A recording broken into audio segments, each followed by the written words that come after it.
Šesti sajam novih tehnologija Smart Tech održat će se 24. i 25. novembra u centralnom atriumu Delta City-a u organizaciji agencije Vision Event pod pokroviteljstvom Ministarstva nauke, ekonomije i Ministarstva prosvjete Crne Gore.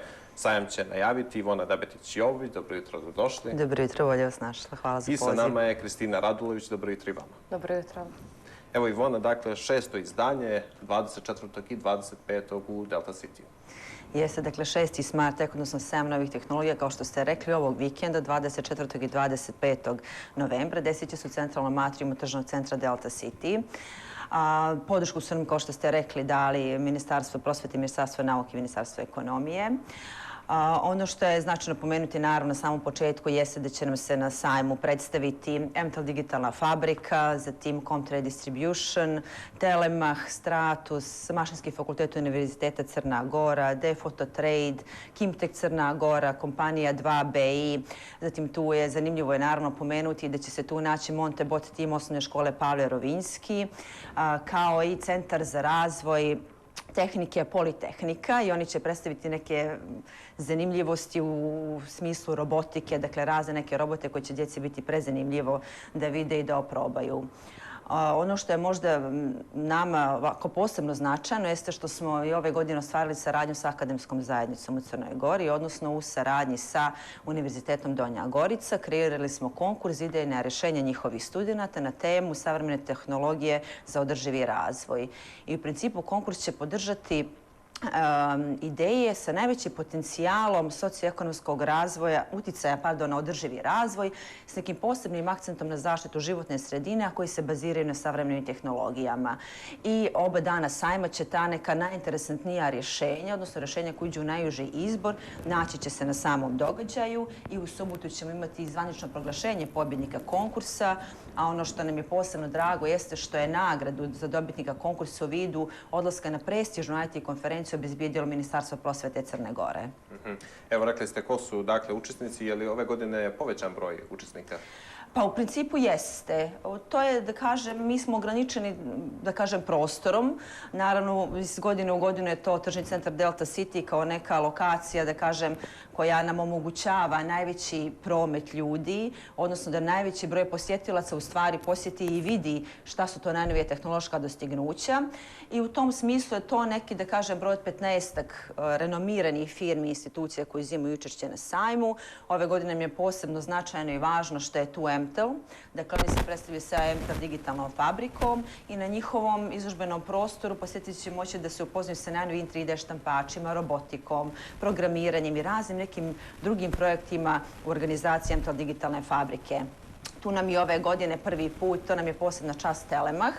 Oni će se predstaviti sa svojom Telemach EON platformom i njihovim ključnim proizvodom EON Smart Box. Dakle, to je jedan proizvod koji povezuje televizijske sadržaje sa Android TV digitalnim aplikacijama i na taj način svaki TV postaje Smart TV. Ono što će posebno biti značajno, s obzirom da ćemo u organizaciji eSport Savez imati gaming turnir na samom događaju, što će firma Stratus predstaviti, moći će da se oprobaju gaming slušalice, gaming stolice, pametni satovi, naočare za virtualnu realnost, bežični punjači. Dakle, prezanimljive stvari koje svako posebno zanimljive gamerima i ljudima koji vole aktivan život.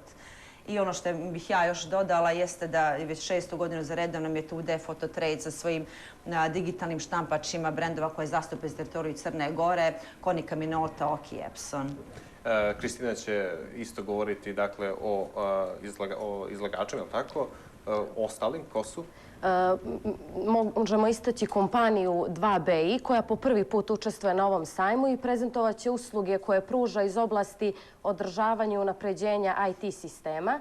I oni će predstaviti svoju prvu, najnoviju wallet aplikaciju u Crnoj Gori, digitalni kiosk, koja korisnicima omogućava brzo i sigurno plaćanje usluga mobilnim telefonom i prezentovat će svoje obuke koje organizuje, nauči Word, Excel i PowerPoint, gdje je to jedan potpuno novi način za postizanje novih vještina i iskorišćavanje potencijala informacionih tehnologija.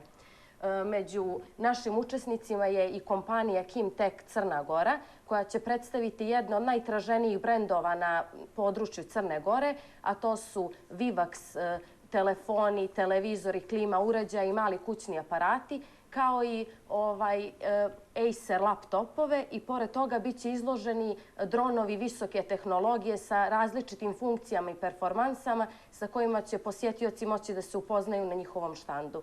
Takođe, i ove godine učešće na Smart Ecu je uzela kompanija Comtrade Distribution, koja će predstaviti jedne od najznačajnijih svjetski zastupljenih brendova za koje su oni zastupnici za Crnu Goru i to iz oblasti IT sistema, foto i video opreme, kućnih aparata, bijele tehnike i sl. I posebna prezentacija na njihovom štandu biće posvećena house brandu Tesla, čiji je asortiman proširen na cjelokupni program bijele tehnike, što je veoma značajno za sve posjetioce Smart Eca. Takođe, među ovim kompanijama imamo institucije, kako smo i najavili na samom početku. Dakle, predstavit će se na izložbenom prostoru studenti odsjeka mehatronika sa Mašinskog fakulteta Univerziteta Crne Gore, koji će prikazati posjetiocima na jedan potpuno novi, zanimljiv način kako oni zapravo i uče i zabavljaju se projektujući različite uređaje. Tako da će biti izloženi roboti različitih konstrukcija i funkcija, koji će biti, dakle, prezentovani svim posjetiocima i oni će moći da sagledaju i upoznaju se sa svim funkcionalnostima. Među njima će biti i robot koji je po prvi put zastupljen u Crnoj Gori i upravo razvijen na našem području, a napravljen na ovom fakultetu, a to je prvi profesionalni terenski mobilni robot koji ima mnogo unaprijeđenih funkcija sa koje će studenti biti raspoloženi da prezentuje svim zainteresovanim posjetiocima. Između ostalog, oni će prezentovati i mini hidroelektranu za proizvodnju električne energije i mnoge druge projekte koje rade upravo studenti. Mogu reći da je to zaista zanimljiva ponuda. Koliko je građanima to interesantno? Pa, s obzirom da je ovo 6. put da se organizuje sajam, vidjeli smo veoma pozitivne reakcije kada su u pitanju mladi ljudi koji izlažu svoje projekte i koji prezentuju svoje uređaje.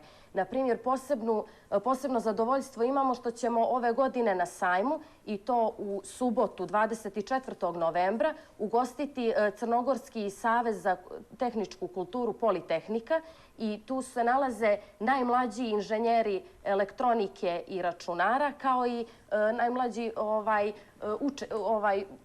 pripadnici ovog saveza koji će izložiti uređaje koji su potpuno sami konstruisali i napravili. U pitanju su dva osnovca iz osnovne škole Milorad Musa Burzan koji su potpuno sami projektovali uređaje Teslin transformator i elektromagnetni top. Što je veoma interesantno i na ovaj način se podstiču mladi istraživači, mladi programeri da naprave svoje prve naučno-istraživačke korake. Da. Ivona, siguran sam da veliki broj ljudi posjeti ovaj sajam. Eto kako je bilo prethodnih 5 godina.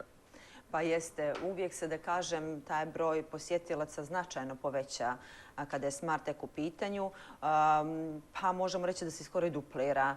Jer ovo je stvarno, da kažem, jedini događaj ovog tipa u Crnoj Gori gdje svi posjetioci mogu da se upoznaju, da kažem, sa nekim najnovijim tehničkim i tehnološkim dostignućima, a to je nešto što je i sad trend u svijetu i to je prosto nešto bez čega ne možemo ni da zamislimo svakodnevicu. Bukvalno sve sfere našeg života su, da kažem, se uvukle nova tehnologija, onda je svima zanimljivo, za svakoga ima po nešto. Dakle, od najmanje djece pa da kažem do najstarijih ljudi, za svakoga će se naći po nešto što će im biti posebno zanimljivo.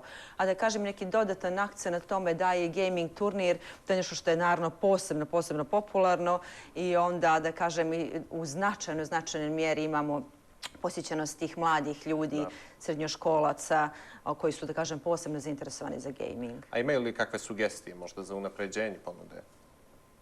Kako ste... Sugestije građani za unapređenje ponude, šta bi oni voljeli da vide na sajmu? Pa da vam kažem ovako, mi u principu se trudimo iz godine u godinu da apsolutno sve što se može na crnogorskom tržištu naći što se tiče savremenih tehnologija da se to predstavi na tom sajmu. I uglavnom u velikoj mjeri i dobijemo odziv tih firmi i institucija da te svoje proizvode i usluge predstave na sajmu. Tako da u principu uvijek i pratimo svjetske trendove i gledamo da sve što je zanimljivo, a što nema u Crnoj Gori, da to donesemo u Crnu Goru i da na taj način, da kažem, oplemenimo i obogatimo ponudu na crnogorskom tržištu. Dobro, hvala vam puno. Dakle, bit će zanimljivo u Delti 24. i 25. Hvala vama najljepše. Hvala. Uvaženi gledalci, bile su to Ivona Dabetić-Jovović i Kristina Radulović. Dakle, 24. i 25. u atriumu Delta City-a sajam Smart Tech, sajam visoke tehnologije. Sada slijede reklame, pa pričat ćemo o digitalnoj fabrici MTL-ovoj.